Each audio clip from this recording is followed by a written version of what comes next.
Hello friends, जय माता दी। कैसे हैं आप सब? दोस्तों, हमारा देश एक अद्भुत देश है जहां मृत्यु को हम उत्सव की तरह मनाते हैं। और अटल बिहारी वाजपेयी के कुछ शब्द हैं कि ठन गई मौत से मेरी ठन गई, जूझने का मेरा कोई इरादा न था, मोड़ पर मिलेंगे इसका वादा न था, पर रास्ता रोककर वह खड़ी हो गई, यूं लगा जिंदगी से मौत बड़ी हो गई। दोस्तों, मृत्यु को उत्सव की तरह देखा जाता है हमारे देश में, जहां लोगों के जाने का दुख तो जरूर होता है, परंतु उनकी आत्मा की नई यात्रा के लिए मन प्रसन्न भी रहता है। हमारे धर्म में हर त्योहार में माता पिता के चरण स्पर्श करना, उनका सम्मान करना, इसकी शिक्षा दी जाती है। हर कोई यही कहता है कि माता पिता की सेवा करो। यह अलग बात है कि आजकल मॉडर्नाइजेशन के चक्कर में लोग आज़ादी ढूंढने लग गए हैं और नौकरियों के कारण ऐसी व्यवस्था हो गई है कि बच्चे बाहर रहने लगे हैं, और हर किसी के बस की है भी नहीं कि हर वक्त नौकरी छोड़कर माता पिता की सेवा करें। सुनने में कड़वा है मगर सच है। ज़्यादा नहीं दोस्तों, तो कम से कम अपने माता पिता के साथ जितना भी समय आप बिताते हैं, क्वालिटी समय बिताया करें। आपकी एक मुस्कुराहट उनकी दुनिया बदल देती है। दोस्तों, ये तो बात हुई जीवित माता पिता की, लेकिन हमारे ऋषि मुनियों ने एक ऐसी सुंदर व्यवस्था की है हमारे उन पूर्वजों के लिए जो अपने लोक को पधार चुके हैं, और उसके लिए साल में पूरा का पूरा एक पक्ष आता है, यानी 15 दिन का समय। चाहे कोई शादी ब्याह हो, चाहे गृह प्रवेश हो, कोई भी धार्मिक कार्यक्रम होता है, पहले पिंडदान श्राद्ध करते समय पितृ का नाम जरूर लिया जाता है। मान्यता ऐसी आती है कि इन 15 दिनों में जो पूर्वज रूपी हमारे जो पितृ हैं, उन जिनकी मुक्ति नहीं हुई होती है, वो पृथ्वी पर आते हैं और यमराज उन्हें छोड़ते हैं कि वो अपने अपने परिवार के पास जाकर अपना भाग मांग सके, और उसके बाद उन्हें मोक्ष की प्राप्ति होती है। पितृपक्ष के दौरान जब पूर्वज धरती पर आते हैं तो वे अपने बच्चों के कष्ट भी दूर करते हैं। हर साल भादो माह की पूर्णिमा तिथि से शुरू होकर के महालया तक रहता है। तो भाद्र माह की पूर्णिमा तिथि इस बार 17 सितंबर से आरंभ हो रही है। सुबह 11:44 से शुरू हो जाएगी। 18 सितंबर को पूर्णिमा तिथि सुबह 8:04 पर पूर्ण हो जाएगी। वैसे पूर्णिमा का श्राद्ध अमावस्या तिथि को ही किया जाता है, लेकिन कुछ लोग नहीं मानते, वे 17 सितंबर को कर सकते हैं। खास तौर पर प्रतिपदा तिथि से ही श्राद्ध पक्ष की शुरुआत मानी गई है, और प्रतिपदा तिथि की शुरुआत आपकी 18 सितंबर को प्रतिपदा का श्राद्ध किया जाएगा। इस दिन पिंडदान, तर्पण, ब्राह्मण भोजन, दान जैसे अन्य दूसरे कार्य किए जाएंगे।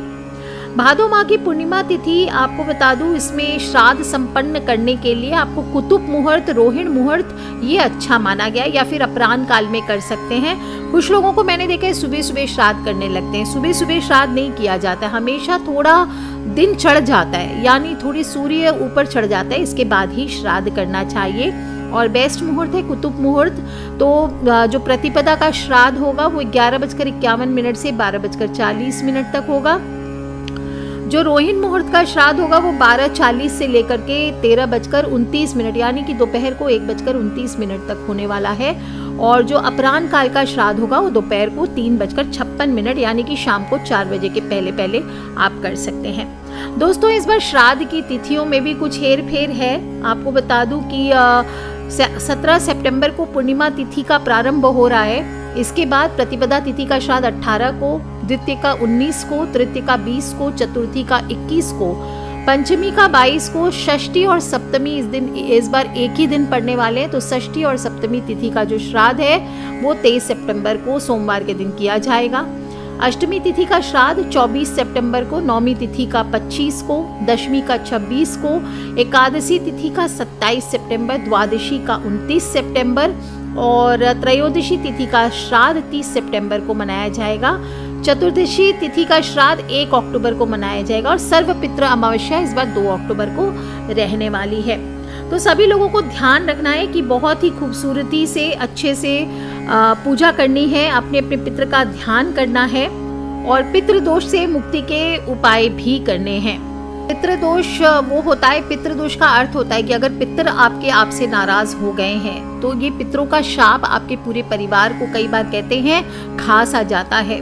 पितृदोष होने से कोई भी काम नहीं बनता, आपकी तरक्की में बाधाएं आने लगती है। ऐसे में पितृदोष से मुक्ति के आपको उपाय अवश्य करने चाहिए। भगवान के समान ही पितरों का स्थान भी माना जाता है। कहते हैं कि पितृ अगर आपके जीवन में बनते बनते काम बिगड़ रहे हैं तो एक बार आपको ध्यान देना चाहिए कि आपके जीवन में कहीं पितृ दोष तो नहीं लगा हुआ है। इसके बारे में मैंने बहुत सारे वीडियोस दिए हुए हैं आपको कि अगर आप पितृ दोष से पीड़ित हैं तो कौन से लक्षण आपको दिखाई दे सकते हैं, कौन से संकेत होते हैं। छोटे छोटे संकेत हम बात कर लेते हैं। 2-4 संकेत मैं बताती हूँ इस वीडियो में आपको। एक तो सबसे पहले होता है कि वंश की वृद्धि रुक जाती है। अगर आपको लगता है कि आपके वंश की वृद्धि रुक गई है, बहुत चाहने के बाद भी, कोशिशों के बाद भी संतान उत्पत्ति नहीं हो रही है, 4-5 भाई है या एक ही भाई है या 2 भाई है पर उनके भी संतान नहीं हो रही है, संतान अगर हो भी रही है तो नॉर्मल संतान नहीं हो रही है, तो इस प्रकार से अगर वंश वृद्धि आपकी रुक सी गई है तो एक बार आपको ध्यान देना चाहिए कि कहीं पितृदोष तो नहीं लगा हुआ है। इसी तरह से दूसरी चीज है कि अगर घर में पीपल का पौधा बार बार उग जाता है, अगर आपके भी घर में पीपल का पौधा बार बार उग रहा है या विशेष रूप से श्राद्ध पक्ष आने वाले हैं उसके पहले उग गया है तो ये पितृदोष की एक निशानी हो सकती है। कभी घर की दीवारों पर, कभी घर की दरारों पर, कभी छत पर पड़े टूटे फूटे गमलों में या घर के आंगन में, घर की दीवारों पर, घर के बाहर की दीवारों पर अपने आप पीपल का पौधा उग जाता है। ये शुभ नहीं माना जाता है, इससे घर में नकारात्मकता आती है और कहते हैं कि पितृदोष के विशेष लक्षणों में से एक होता है। तो ऐसे में क्या करना है, आपको इसको हटाना नहीं चाहिए पीपल को, क्योंकि पीपल को हटाने का दोष भी लगता है। तो आपको क्या करना चाहिए, उसको पहले निकाल कर एक छोटे से गमले में ट्रांसफर कर दीजिए। इसके बाद किसी मंदिर के प्रांगण में जा करके आपको पीपल का पौधा लगाकर आ जाना चाहिए। अगर आपके जीवन में दुर्घटनाएं होती रह रही है, एक के बाद एक परेशानियां आपके जीवन में, छोटी मोटी दुर्घटनाएं हो रही है, आप घर से निकले, अचानक गाड़ी का एक्सीडेंट हो जा रहा है, बार बार कुछ अपने आप आग लग जा रही है कहीं कहीं पर, आपको समझ जाना चाहिए कि इसका एक कारण पितृदोष हो सकता है। ऐसे में इन संकेतों को समझकर आपको इमीडिएट पितृदोष का इलाज करना चाहिए। अगर आप कामयाबी के लिए, आप देखते होंगे कुछ लोग हैं उनको कोई भी फील्ड में हाथ देते हैं तुरंत कामयाबी मिलती है, पर कुछ लोग हैं ज़िंदगी भर स्ट्रगल भी करते रह जाएं, उनको कोई भी चीज़ में सक्सेस नहीं मिलती है। कोई बिजनेस हो, नौकरी हो, इसमें संकट पड़ा ही रहता है, तरक्की बाधित होती रहती है। हर इंसान अपनी तरफ से मेहनत करता ही करता है, लेकिन मेहनत करने के बाद भी अगर आपको बार बार तरक्की नहीं मिल रही है या आपके काम में बार बार बाधाएं आ रही है तो ये एक पितृदोष के लक्षण माना जा सकता है। आपको विशेष रूप से पितृ को शांत करने का कोई ना कोई उपाय अवश्य करना चाहिए। इसी तरह से अगर घर में मांगलिक कार्य होते हैं, कोई शादी विवाह हो रहा है, कोई मुंडन हो रहा है, कोई सगाई हुई है, शादी होने वाली है या कोई भी अच्छा काम होने वाला है, उसमें बीच में बाधा आती है, आपके घर में कोई भी मांगलिक कार्य हो रहे हैं उसमें बीच में बाधा बार बार खड़ी हो जाती है, तो आपको समझ जाना चाहिए कि आपके पितृ खुश नहीं है, किसी न किसी कारण वे आपसे नाराज हैं। उनको शांत करने का आपको विशेष उपाय करना चाहिए। क्या करना चाहिए, पितृपक्ष में आगे बताऊंगी मैं आने वाले वीडियोस में कौन कौन से विशेष उपाय करने हैं। सभी को 15 दिन 1 लोटा जल दक्षिण मुखी होकर के अवश्य देना है। इस जल के लोटे में थोड़े से काले तिल आपको डालने हैं और बोलने हैं ओम सर्वेभ्यो पितृभ्यो नमो नमः, पितर पितरानी की जय। जो संस्कृत में नहीं बोल पाएंगे वो हिंदी में बोलेंगे पितर पितरानी की जय। और सभी लोग नहीं तो ओम सर्वेभ्यो पितृभ्यो नमो नमः, ओम सर्वेभ्यो पितृभ्यो नमो नमः बोलते हुए दक्षिण मुखी होकर के आपको एक जल का लोटा डालना चाहिए और घर के दक्षिण दिशा में हर शाम को एक दीपक, आपको घी का दिया, रुई की बाती लगाकर मिट्टी का दिया ले लीजिए, थोड़ा सा घी डाल लीजिए, आपको अवश्य जलाना है अपने पितृ के नाम का।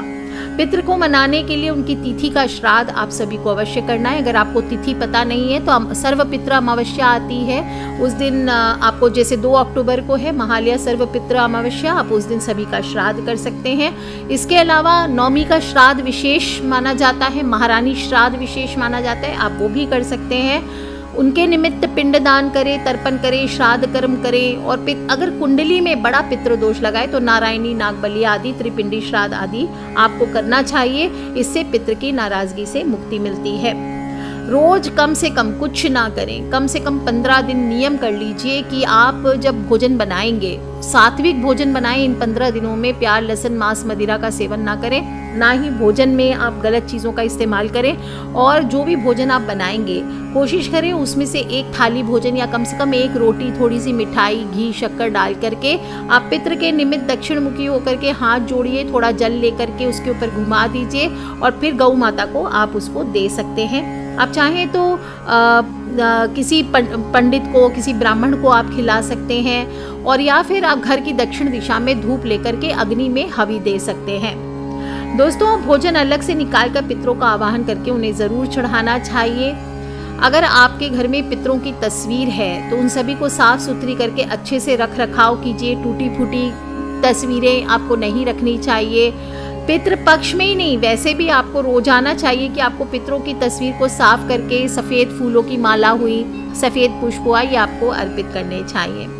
पितृपक्ष में आपको कहते हैं कि पितृ जब आते हैं तो घर की दक्षिण दिशा में उनका वास हो जाता है। तो दक्षिण दिशा में आप हर शाम के समय एक पितृ का दिया अवश्य जलाएं। ध्यान रखें, जल का लोटा भी रख सकते हैं, लेकिन जो जल का लोटा आप रखेंगे, भोग रखेंगे, वो सिर्फ सुबह रखना है। आपको शाम के बाद, सूर्यास्त के बाद कभी भी पितृ को भोग और जल नहीं दिया जाता है। इस बात का ध्यान रखना चाहिए, नहीं तो पितृ जागृत हो जाते हैं। दोस्तों, छोटे छोटे उपाय हैं। और पितृ के निमित्त गौ चारा, गौ सेवा करें। गौ माता का दान कर सकते, गौ चारा का दान कर सकते। ज़्यादा से ज़्यादा गौ सेवा करें। जितना आप गौ की सेवा करेंगे, जितना आप गौ को भोजन देंगे, कहा जाता है कि पितृ आपके उतनी जल्दी शांत होते हैं। और अपने पितृ के निमित्त कोई भी ब्रह्मचारी हो, कोई भी पंडित हो, कोई भी गरीब ब्राह्मण हो, देखिए हमेशा दान ऐसे लोगों को देना चाहिए जो सुपात्र हो, जो जिनको ज़रूरत हो। ऐसा ना करें। श्राद्ध पक्ष में मैंने देखा कई लोग ऐसे बड़े बड़े पंडितों को बुला के भोजन पे बुलाते जिनको ज़रूरत नहीं है, और वो रिस्पेक्टफुली आपके यहाँ आकर के भोजन करते भी नहीं है। ऐसे पंडितों को बुलाने से अच्छा ऐसे ब्राह्मण को बुलाएं जो गरीब हो, जो नीडी हो, और जिसको आपके घर पे भोजन करके, प्रसाद पा करके आनंद आएगा। जब भी आप ब्राह्मण भोजन कराएंगे तो सिर्फ ये नहीं कि ब्राह्मण को आपने बुलाया और 20-50 रुपए दे करके वापस भेज दिया, ऐसी गलती बिल्कुल ना करें।